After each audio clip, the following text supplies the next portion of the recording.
வேணாம்னு சொல்லிட்டு போறாரு. இதுல நாம என்ன பேசுறது? விடுங்க, அவரே பார்த்துப்பாரு. இதுல நம்ம 2 பேரும் தலையிடாம இருக்கிறது தான் நல்லது. என்னெல்லாம் கேட்டா வானதி அவன் வாழ்க்கையை விட்டு போறதுதான் நல்லது.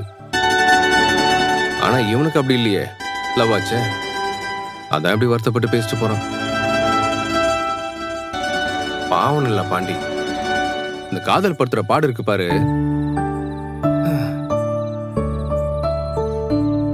என்கிட்ட கேட்டா நல்லா ஒரு புக்கே ரிலீஸ் பண்ணுவேன். அவ்வளவு வலி அனுபவிச்சிருக்கேன். போதும் போதும், அப்படியே டாபிக் உங்க பக்கம் திருப்பாதீங்க. என்னை பத்தி நான் சொல்லமா, அவனை பத்தி தான் பேசிட்டு இருக்கேன். அவனுக்கு வானதி இருந்தாலும் இப்படி சண்டை போடுறாளே, சாவடிக்கிறாளேன்னு இருக்கு. இல்லைனாலும் என்னடா இப்படி அவ பாட்டுக்கு போயிட்டாளேன்னு இருக்கு. இவெல்லாம் ஓப்பனாய் பேசுற ஆளே இல்ல. ஆனா நம்மகிட்டயே இப்படி புலம்பிட்டு போறான்னா அவன் மனசுக்குள்ள எவ்வளவு வலி வச்சிருப்பான் யோசிச்சு பாரு. இதை கேட்டதுக்கு அப்புறம் எப்படி அமைதியா இருக்கிறது? நம்ம பேசாம வானதி கிட்ட பேசி பார்க்கலாம்.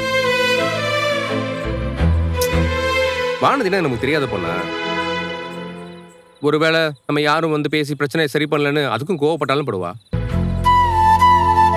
எனக்கு என்னமோ ஒரு முறை அவகிட்ட பேசிட்டா பெட்டர்னு தோணுது.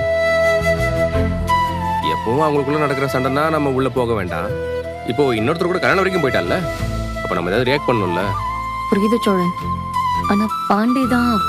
அவன் அப்படிதான் சொல்லுவானில, அதான் அப்படியே விட்டுற முடியுமா? இதுவே எனக்கும் உனக்கும் சண்டை வந்தா சமாதானம் பண்ண வந்து நிக்க மாட்டானா? இது வரைக்கும் எத்தனை தடவை எனக்கா வந்து உங்ககிட்ட பேசியிருப்பான். அப்போ நாமளும் ஒரு அட்டம் எடுத்து பார்ப்போமே. ஒருவேளை அவ சமாதானம் ஆயிட்டா நல்லது தானே? இல்ல அவ முடிவுல தெளிவா இருந்தா அவ வாழ்க்கை அவ இஷ்டம் விட்டுடலாம். நாம ஒன்னும் அவளை ஃபோர்ஸ்லாம் பண்ண போறது இல்லையே. சரின்னு சொல்லுங்களா?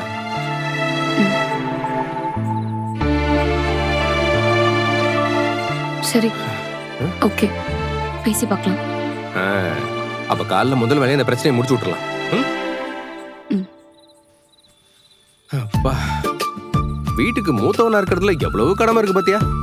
நல்ல வேலை நீ கடைசி பண்ண போயிட்ட, கடமை எதுவும் இல்லாம தப்பிச்சிட்ட. ஆனா என்ன பாத்தியா, சேரண்ண கல்யாணம், பாண்டி கல்யாணம், எல்லாத்துக்கும் இந்த சோழன் தான் போய் நிக்க வேண்டியதா இருக்கு. என்ன கரெக்ட் தானே? ஆமா ஆமா, அப்படி சொல்லு.